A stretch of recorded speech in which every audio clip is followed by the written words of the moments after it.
And welcome into the Upside Sports Network. My name is Michael. Appreciate you guys taking the time out on a Monday evening to talk some baseball with us. Welcome into the MLB Hot Stove Daily. We're going to break down all the latest signings from around Major League Baseball. Talk about some headlines that are coming out of Juan Soto's camp. The Rangers finally make a move and address their need at catcher. A couple of starting pitchers are starting to come off the board.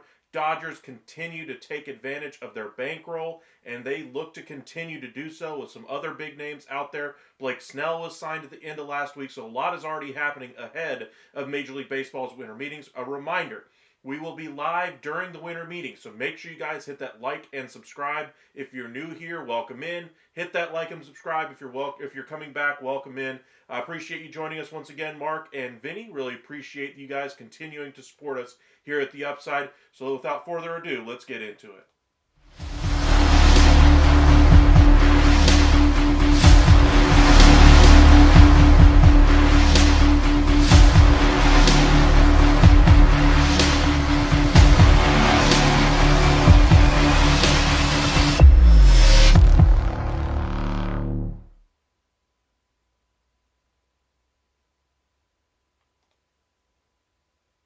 Alrighty, I want to start tonight's show anyway with some moves that have already happened. Instead of starting with Juan Soto, we've talked a lot about his candidacy out there on the free agent market already. I want to discuss some of the moves that we've already seen made. We ended last week with Blake Snell agreeing to the deal with the LA Dodgers. Thanksgiving happened. A lot of moves have happened since then as well. New York Mets have made a big addition to their roster, bringing in Montas.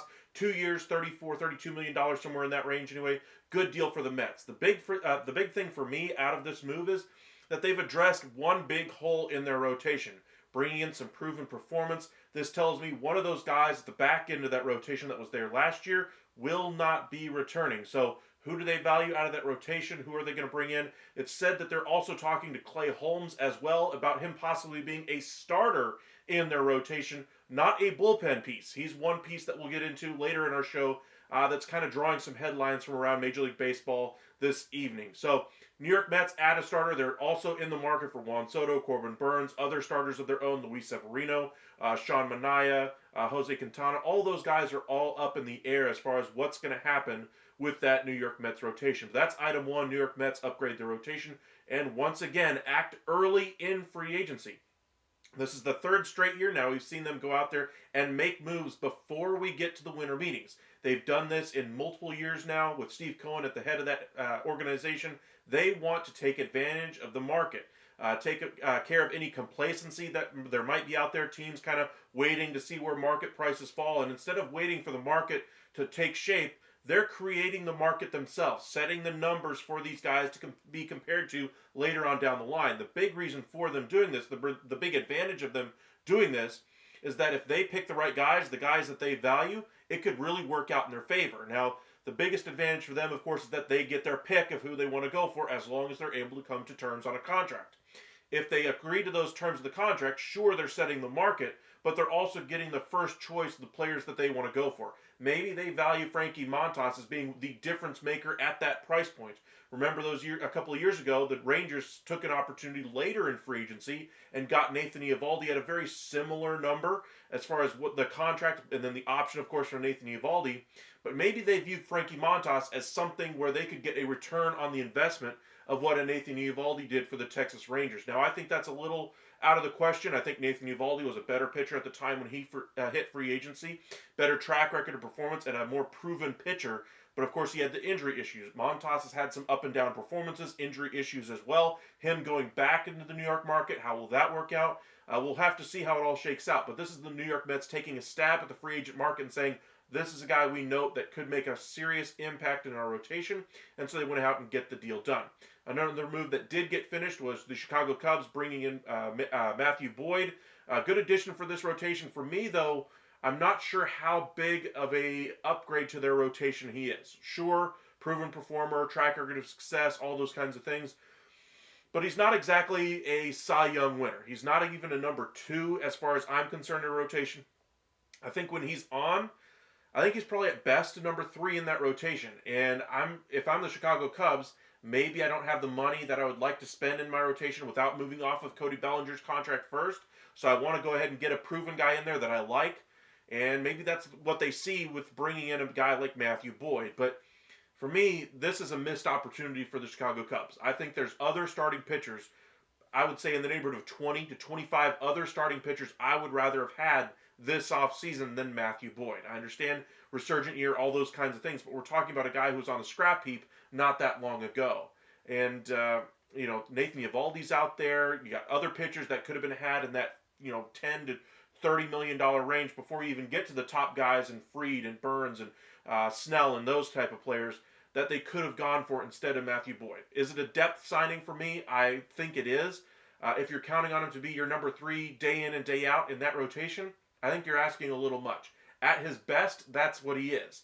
At his worst, he's probably out of your rotation. But I think more likely, what can you expect from his performance? Probably a low-end number 4, high-end number 5 starter in a rotation. That's not exactly good enough to get it done. Now, maybe they're going to surprise us all and go out there and get a Corbin Burns or make a significant trade to acquire a starting pitcher. But for me, this lacks a little bit of forethought here by the Chicago Cubs. There's a lot of arms out there. They could have waited to make a move like this and waited to try to get him at their number.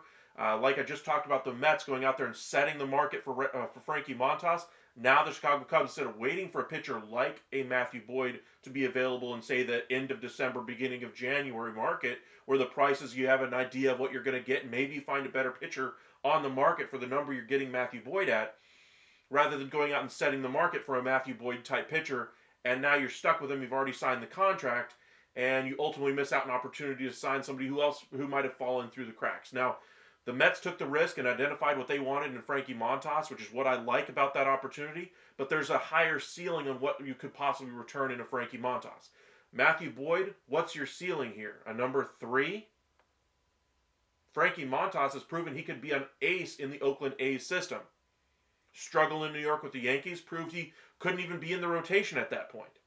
The ceiling is higher for a Frankie Montas than it is for a Matthew Boyd, is my point here. And That to me tells me all you need to know about the signing for the Cubs versus the signing for the Mets as far as which signing was better at this stage in free agency. Now, say this move had happened in January. You miss out on all the other top targets, and Matthew Boyd is the best pitcher that's sitting out there. Then I could understand the move a little bit better. But this early in free agency, either one, they identify something about him that they must have him in their rotation, or two, they just don't have the money to compete with the top end market or top end pieces out there, and so they want to go ahead and get some guaranteed innings in their rotation.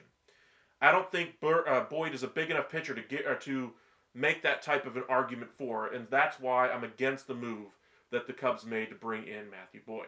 Another move we saw is the LA Dodgers once again breaking open that piggy bank and spending it on Tommy Edman. I love this signing. Little rich, but I think this move is exactly what they needed. A super utility player, play all over the diamond, and really fits the mold of what the Dodgers have had over the course of basically my lifetime. They have that super utility player pretty much in the entirety of my existence that they like to deploy all over the field.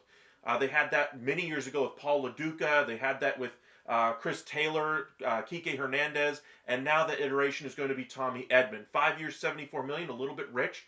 But we're talking about the LA Dodgers, who have a massive bankroll after spending, yes, $700 million on Ohtani, $300 on Yamamoto, another $150 plus on Glasnow. It's just incredible the amount of money they've spent. Freddie Freeman got $150 million. They got Betts on that roster as well. They're rolling in money, however. They can afford these types of moves. And oh, by the way, they just brought in Blake Snell. They're still talking to Juan Soto's camp. And that's where we'll kind of lead into the Dodgers after this Edman signing anyway. But the signing of Edman really kind of solidifies that infield picture for me. Gives them some opportunities to trade for a guy like a Devin Williams to solve their bullpen issue because now they have depth in that infield. Tommy Edman could easily be your starting shortstop, be your starting third baseman if you decide to make a move on that side of the infield. If you're counting on him to be a 162-game player for you, I think he's a serviceable player in that right. Has injury issues in his past, of course, but the trade really did work out for the Dodgers. I mean, they won a World Series with him on their roster, and he was a linchpin in that postseason run for them.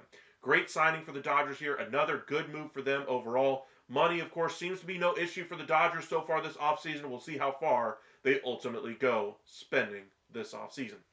Now, I mentioned Juan Soto. I didn't want to lead with him because every single show we seem to go towards his where his contract is going to be, where he's going to sign, those kinds of things. We'll go ahead and get into that now. We've already seen some moves already happen. We'll get into one other move that just came down the pike with the Texas Rangers bringing in a catcher to kind of go in tandem with Jonah Heim, who was the worst offensive catcher last year in Major League Baseball. But we'll get into that in just a moment. But Juan Soto, his market has certainly ticked up. We saw early in free agency he wanted to take all the visits, not really discuss numbers. All those reports out there that contracts were being offered were completely erroneous. Completely disregard all those numbers that might have been thrown around in early November. He wanted to go around, do the meet and greet, see what their staff was going to be like, what the facilities were going to look like if he did sign in X, Y, or Z, what the spring training facility was going to look like, how he would fit into that roster, what the plan was for him to deploy him in that lineup, what their overall package was going to be for him outside the pure numbers of a contract. After Thanksgiving is when, or right around Thanksgiving is when we got the headline from Scott Boras basically saying, now we're going to start accepting offers and seeing how those offers are rolling in. Towards the end of last week, we had seen multiple offers come in from almost all across Major League Baseball. Some teams have even submitted multiple offers already. Red Sox are said to be one team that has submitted not one, but two offers already within a week to Juan Soto. That tells you how quickly and how aggressive the market for Juan Soto really is. We're talking about a Boston Red Sox team that has not really invested in the financial side of their team in years. This team has really spent only on Rafael Devers. They traded away Mookie Betts because of money constraints. They seem to have valued the way the Oakland A's and Tampa Bay Rays have been able to build their franchises by, stringing, small salaries together and putting a productive team on the field and still being very competitive while doing so without spending $30+ million on a starter, another $20 million on a closer, another $30 million on a left fielder. They haven't done that. They said, we're going to do it a little bit differently. They've seemed to always like that method of building a baseball team. They did so, you remember the movie Moneyball? It was the Boston Red Sox who tried to steal Bean away from the Oakland A's. They loved the way the model was built out there in Oakland, and they've tried to replicate that ever since. And now they seem, over the last 5, 6, 7 years anyway, to have brought in the front office people to do that.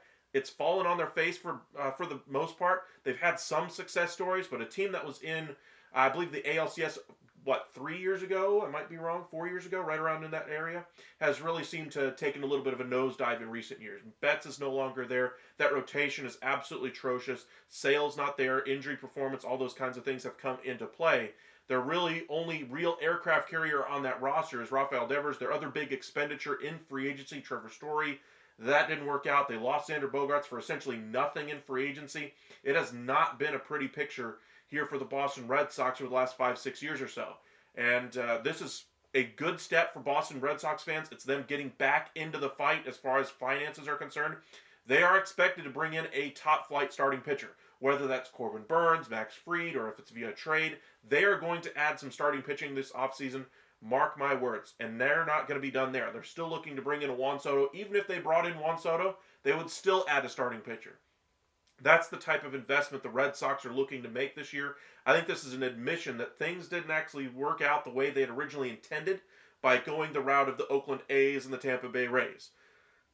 I'm not going to say good on them for trying, because it's really not. They were one of the top teams in the entire league for the last, 20 years before that. You remember the Boston Red Sox that broke the curse in 2004, that won it again a few years later, that was competitive during that entire stretch, and then all of a sudden they decided to go 1 year after another contracts anyway, not giving long-term deals, not re-signing their own players, trading away top-flight players off their own roster because of money constraints. That's not the Boston Red Sox I grew up with. So I would like to see them go out there and at least add a starting pitcher and add another piece beyond that. Do I think they're going to land Soto? Remains to be seen. I think there's other teams that have a more likely chance of landing him. But the fact that they're this aggressive, making multiple offers within or inside of 1 week to the same camp for Scott Boras and the Juan Soto camp, tells them just how serious they are about upgrading this roster outside of just adding a starting pitcher. So good on the Red Sox for being in there. Juan Soto's market, though, does include multiple other teams. Yankees, Mets, Dodgers were expected to be the favorites as we entered this offseason, say a couple of months ago. Now that picture has to be expanded really to 5 teams here. With the Red Sox being as aggressive as they are, the Blue Jays having so much money available and trying to make a postseason run out of it, they have to be included in that run as well. The Yankees are, of course, desperate to bring him back, but are they going to be able to pony up the money that requires?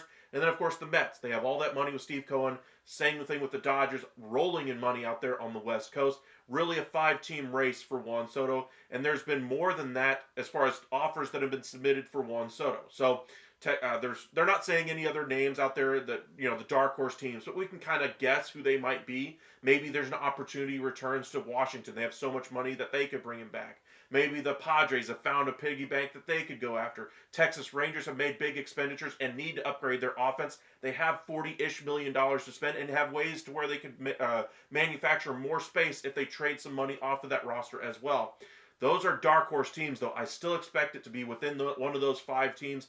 And I honestly am beginning to believe it's going to come down to the Dodgers out on the West Coast. They're sitting idly by, waiting for the market to take shape. Instead of driving the market for Juan Soto, they're sitting back and waiting for an opportunity to happen for them. They're not going to drive the price up. They're going to sit back and say, hey, we still are in the race. Scott Boras, don't cross us off the list yet. We would love to be in there and be competitive for your player in Juan Soto. If he wants to come here, we will talk turkey. We will give him the contract that he's looking for.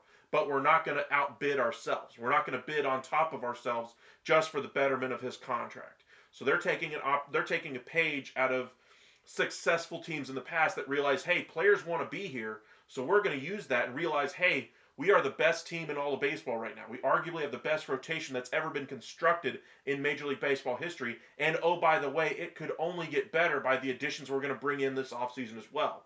They've fallen flat as far as having some rotation pieces in the past, but they're looking to still add more rotation pieces to give them additional depth. They have bullpen additions to worry about as well. And, of course, adding a corner outfielder, whether that's Teoscar Hernandez, Anthony Santander, or bringing in Juan Soto. The Dodgers are definitely going to have their guy out there for them. So, Dodgers are kind of where I see this offseason really hinging around with Juan Soto. Could he go to the Mets? Absolutely. If Steve Cohen's really willing to go that far out there, they were just in the NLCS They have a good team, good young prospects as well. Not having to trade from that prospect depth and use that pocketbook of Steve Cohen is a real asset for that Mets organization as they look to improve. They also have to worry about Pete Alonso, bringing him back. Are they going to bring in Christian Walker? If Pete Alonso goes elsewhere, they have to address first base. They've addressed one need in that rotation with Frankie Montas. They're going to have to add at least 2, maybe 3 more starters on top of that as well. Bullpen, I think they need at least one more decent arm back there, maybe a high leverage 7th, 8th inning guy back there. But the Mets are a team that looks very good, and they could only get better. I think this team is loaded for next year. Other teams that are still in there, like I mentioned, the New Yankees, they have to get something done here. So unless the Mets or the Dodgers or the Blue Jays or the Red Sox price them out, I think they're going to be there all the way to the very end, because what's the alternative? Yankees have really kind of put themselves behind the 8 ball for another offseason here. They did so with Aaron Judge. If Aaron Judge had signed somewhere else, we'd be talking about a complete and total rebuild in the New York area, and not with the New York Mets, but with the New York Yankees. They would also, with the way their roster is set up right now, say they brought back Garrett Cole, of course. They've got some good pieces on that roster. But without Juan Soto, one would argue it's basically Aaron Judge and what? I mean, they got Jazz Chisholm. He's at least a league average player. But the reason why they went out there and brought in Jazz Chisholm is because the rest of that roster was so devoid of production that they had to get somebody in there to at least drive in a few runs, to at least be productive in the at the plate anyway, to at least provide a little protection in that lineup for Aaron Judge.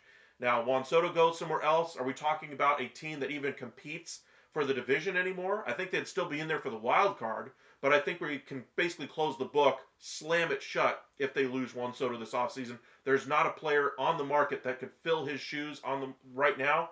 Now, they could go the starting pitcher route and bring in Corbin Burnes, spend the money we're going to spend on Soto, on Corbin Burnes and Anthony Santander, steal away a couple players from the Orioles, and then they could be competitive that way.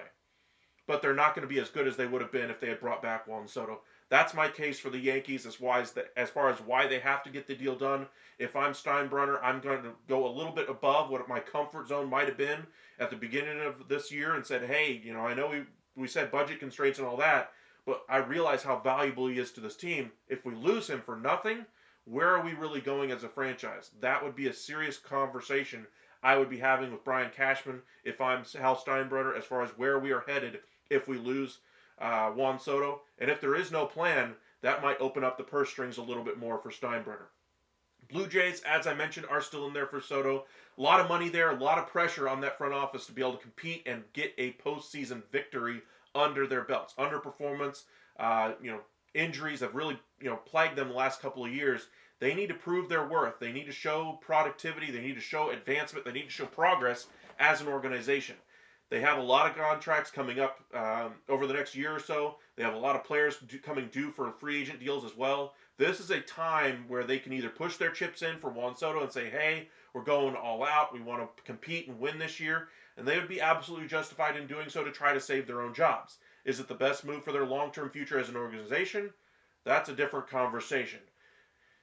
This is a team that's underperformed, and to me, the better move would be if they had the GM under contract for another 5 years, if they had the rest of the structure there set up for 5 years, they would probably tear this thing down during the season. If they had Guerrero would go elsewhere, they'd trade Bichette if he rebuilds his value, and they'd piece off the rest of the high salary pieces and let those younger guys take over. But that's not the case. This is a team that's trying to save their jobs in the front office. They're trying to rebuild their free agent value. And so going after a Juan Soto to try to save their jobs is the best scenario for them, at least in their eyes. Let us know in the comment section where you think he goes. I think he goes to one of those 5 teams, but who knows? There might be a dark horse out there. We came into the year after the signing of Ohtani, and we came into the year saying the Giants should be one of those teams in there for Juan Soto. They're not even referred to as one of the top 5 contenders for Juan Soto at this point, and they could very well be a dark horse team for him. They have the money. They need an aircraft carrier in their lineup. Maybe the shock of the offseason if the Giants ultimately get it done. But how many times have they failed to get the job done? How many times have we watched them chase the top prize in free agency? A Bryce Harper, a Manny Machado, a Xander Bogaerts, an Aaron Judge. Any one of those top guys. They get any of them? No. They ended up getting guys with 1 year plus an option as they tried to rebuild their free agent value. They got guys that were passed over by all the other teams, qualifying offer guys that didn't work out. That's been their path to I guess what you would say is success for assigning a high-level free agent. For me, that just tells me where you're at as far as how players view your organization. You're not a contending team. You're not looked at as a team that's going to have a bright future. Things just have not worked well out there in San Francisco, and Buster Posey being there, I think, helps, but they have some questions to answer out there. Welcome in, Vida. Appreciate you joining us once again. I am going to be covering the winter meeting, so appreciate you guys paying attention and joining us. Make sure you guys hit that like and subscribe. Do you think there is a mystery team on Soto? I think there's multiple mystery teams on Juan Soto. I don't think there's one. I think there's probably more than even the ones I mentioned. I haven't even mentioned the Phillies yet. They could do something drastic like this. I would say there's probably another 5 to 8 teams that could still be in the mix for Juan Soto outside of the top 5 teams that I mentioned. Hoping Posey makes his mark and pounces on Soto. Oh, sorry, Giants fans. I mean, I'm going to be the pessimist in the room, and I will wait to. I would love to be shocked. I really would.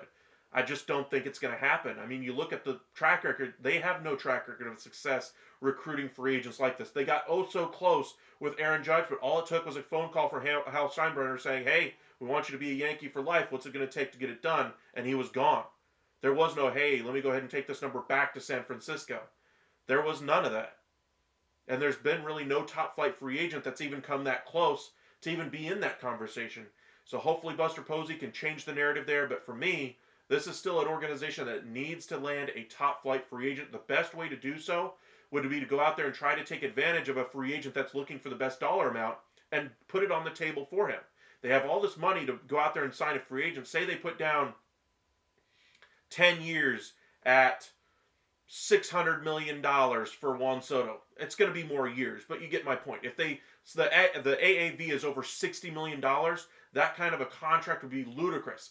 I know Scott Boras is trying to reset the market and say give the highest overall value of a contract. So maybe you give that cherry to Scott Boras and say, "Hey, we'll give you a $750 million for 15 years, something crazy like that, just to get something like that done."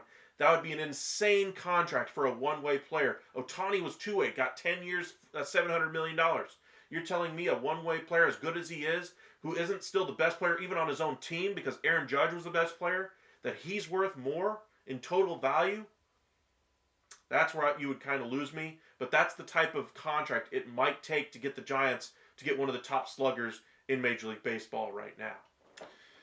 Mark, I think Soto will look at the Jays lineup, particularly without Vlad, and say, "No thanks, our farm system stinks too." That farm system has gone a little bit without a productive piece coming out of it. A lot of the pieces that you're expecting to come up and be productive for them, Martinez, I forget how to pronounce his first name, the shortstop prospect, was supposed to be a great shortstop prospect for them. He was supposed to make an impact on that roster, and ultimately has not worked out. Some other trades that they've made have not worked out as well.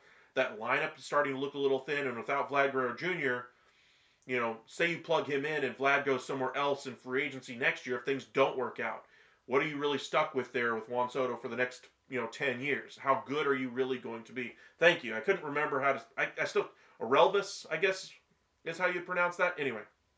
But he's one of the many prospects that have kind of fallen on tough times with that Blue Jays organization. Now, as a team that kind of, as a outside guy looking at that prospect pool, he would still be one of the pieces I would like to pull off of that roster if I could. If I'm another team looking to scoop up prospects who have diminished value and see what they could really do, but he would be one that I would look for.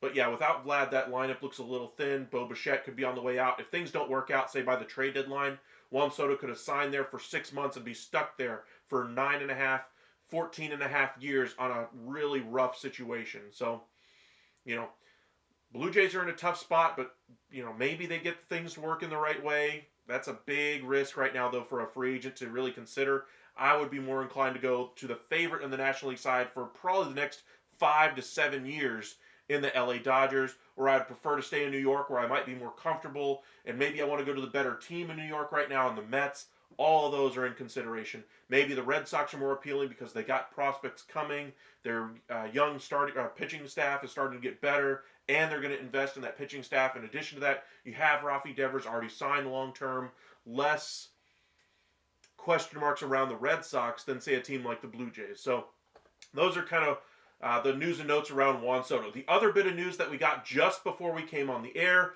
the Texas Rangers have dipped their toe into the free agent market, bringing in catcher Higashioka. Remember his time with the New York Yankees, spent some time with the Padres, had his best statistical year last year as far as home runs, RBIs, OPS.